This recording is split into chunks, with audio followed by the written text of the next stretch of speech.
POV, you're going to church with your mom. What are you going to wear? I know that for me, it has to be very conservative, and so I decided on this calf length fit and flare dress. I also wanted to have a built up Bateau collar. So for my collar, I have my book here, my Helen Joseph-Armstrong textbook, where I'm going to follow the instructions to make the collar. Also, we're using this Ankara that has an Adire vibe. This is Ankara Look 8, and today we're making our Sunday best. I'll see you guys in the pattern making room.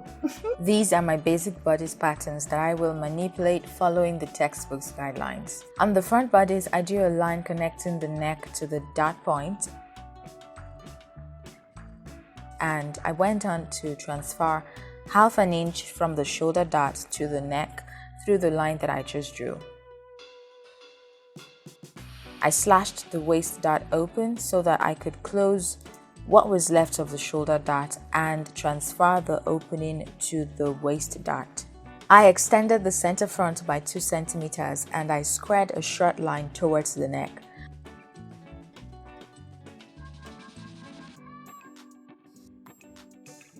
We are told to label this A, and the midpoint of the shoulder is B. Next, I measured 2 centimeters on the shoulder. Then I squared a line 4 centimeters up from point B such that it landed on the 2 centimeter point that I just made. And I extended a bit into the bodice. I would then connect these 2 extensions with a curve, and that is my new neck. I also used a curve to blend the raised shoulder to the original shoulder. I crossed out the irrelevant lines and I would cut the bodies on these dot lines from the neck to the waist. But first, I blended the dot point with a curve so that it's not pointed when I cut it out. Like I said, I will cut on the dot lines. I had to do this because I wanted to insert pleats into these lines. Otherwise, you don't need to cut. You just sew the dots as is. The patterns look like this. To make the collar, I taped the 2 patterns together. This gets rid of the dot. And I traced out the shoulder to the neck.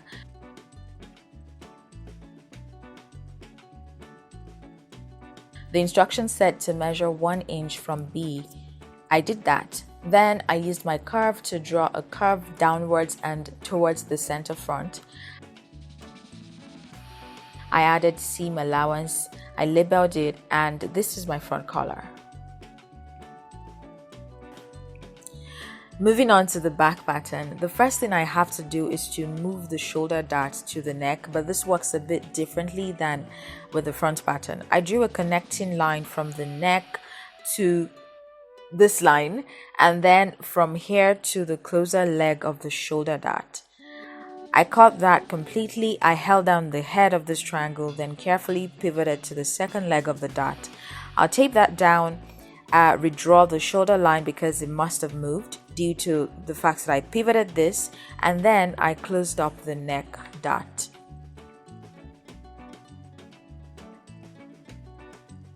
I moved on to squaring up an extension from point B, the middle of the shoulder, that lands 2 centimeters from the neck, just like I did with the front pattern. The instruction did not say to raise the neck on the back, and I found that to be curious, but I followed it anyway. So I drew my new neck and I blended the shoulder, redrew the neck dart, and pattern was done.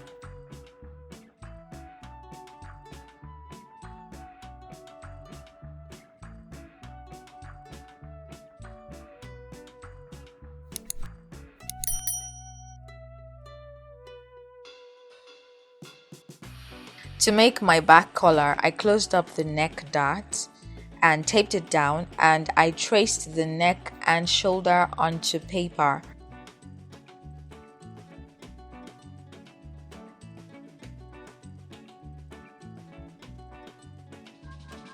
I measured 1 inch from the shoulder midpoint and I drew a curve from here to the center back, and I added seam allowance to this as well. Then I moved on to the next thing. These are my two collars, and I added a 2 centimeter seam allowance to the center back to accommodate the zipper that I would install there. Now I had added seam allowance to the front pieces and cut out the fabric, and center front was cut on fold as usual. On each of the side pieces I measured 3/4 of an inch from the neck and 1/2 an inch from the waist. I then grabbed this organza fabric and I measured 11 centimeters. I snipped into it a bit and I just tore from what I had measured. I did that again so that I could have 2 of this, and next thing I did was to fold each of them and press on fold. So I would go on to pleat this onto these side pieces. I used the fork pleat technique so that I could achieve even pleats easily. This was my first time, so it was wobbly at first, but it got better. Basically, you insert the fabric next to the first prong and then you flip to form the pleat, and you repeat cycle until it's all done. Now that they look like this, time to stitch together all 3 pieces. Looks like this. I found this to be very pretty. I moved on to the back pieces and I stitched the darts at the waist and the neck, and next I put the front and back together and I sewed. At this point I tried it on and let's just say I had some reservations. I hope this neck does not choke me. But trust the process. I had cut out this large fabric on fold with the following specifications. It's about 27.5 inches wide and 37 inches long.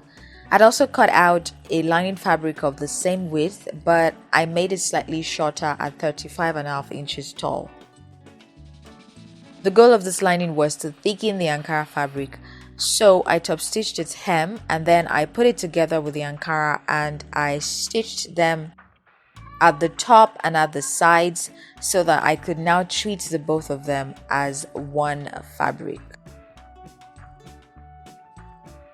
Back to my bodice. It was time to stitch on the flare part to my bodice. So what I did first was to pin the edges together, the edge of the flare to the edge of the bodice, and also at the center front of the both of them. To create the pleats, know that these seam points are going to be my reference points. One seam at the bodice, front, side seam, and there is a dart on the back bodice. I would first fold this backwards so that it touches the front bodice seam. And I measured 3 centimeters from that fold point. I used my scissors to just sort of make it easier to fold it backwards, and I pinned it down. I used 3 cent worked for the amount of fabric that I had. If you have more fabric, you might want to play around until you find the perfect amount that will ensure even distribution of your pleats. Then from that seam point, I measured 3 centimeters again and I folded a second pleat facing the first pleat. I pinned this down as well.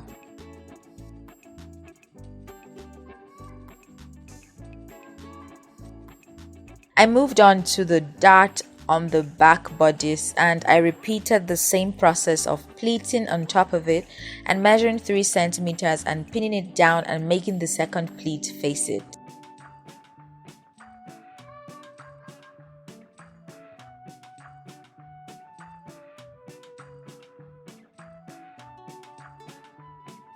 I pinned that too and I moved on to the side seam to merely distribute what was left of the fabric between 2 pleats facing themselves. Then I moved on to the second side and I repeated the same process. Next thing I did was to run a straight stitch through this entire length on a 1 centimeter sewing allowance.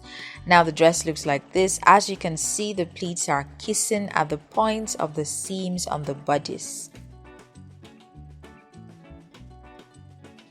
I moved on to the back and I sewed a straight stitch on a 2 centimeter seam allowance from where my zipper would end. Today on Things I Forgot to Buy, I would have loved to be using an invisible zipper of this color, but I did not even think to buy that. So now I'm stuck with this white zipper that is not invisible that I had in my house, and you know, I have to make do with it because it's the closest thing that I have. I'm so sorry about how my nails look. I need to learn to stay away from gluing my nails because literally when the time passes, it always looks super ugly. I have very soft nails and they tend to break easily. So this one ended up breaking inside. So now I have to wait for weeks for it to grow back. And the others are just removing and they look so scaly and stuff. The next thing for me to do is to stitch on the zipper, and then we're going to install the lining, and this dress will literally be over. In real world terms, that's probably 2 hours or even more, but in video terms, maybe we're like 2 minutes to the end of this video, maybe even less, so hang in there. After this, I top stitched the hem of the Ankara. I moved on to install my zipper, and what was next was my sleeves. I used a basic sleeve block in its very basic form. I merely shortened it to 3 inches from the bicep line.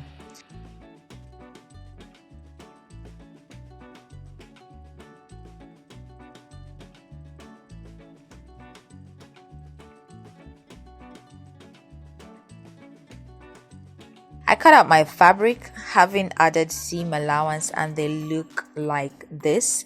So I would go on to stitch the sides of the sleeves and also to top stitch the hems. And next thing I did was to stitch the sleeves to the dress. Remember my bodice patterns that I made earlier? To the left is the back bodice with seam allowance added, and here we have the front bodice patterns with seam allowances. And here we have the collars with seam allowances. So I got rid of the seam allowances on the front pieces, and I taped the front patterns together and placed the front collar on top of them. I traced out the bottom of this front collar on the front patterns, and what I did next was to cut that part off.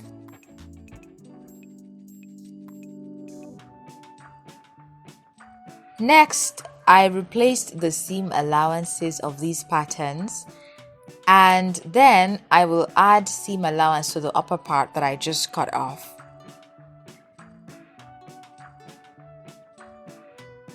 I cut that off as well, and this is what we have. I repeated the same with the back collar, removed the seam allowance. I closed the back dart, placed the collar on top of the back pattern, traced out the bottom of the collar, then I cut off the spot from the back pattern, added seam allowance, and cut off what was left. Now these patterns look like this, and I will use them to cut out the lining that I would pair with the collar. And these are the front pieces with the front collar.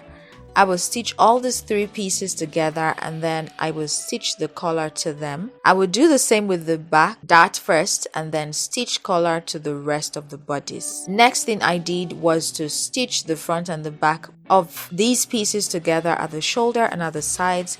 Then I got this second piece of lining fabric for the flare part. I honestly don't know if this is a thing, but I wanted this to create additional fullness in the skirt part of the dress. So I had hemmed and stitched, and I created gathers in this top part of the skirt. Then I stitched it to the bodice, and this was looking like a cute mini dress on its own. Time to put them together. Have I mentioned that I fused the collars with interfacing? Yeah, I did. This is very important because the point of making the collars to begin with was to help the collar to stand.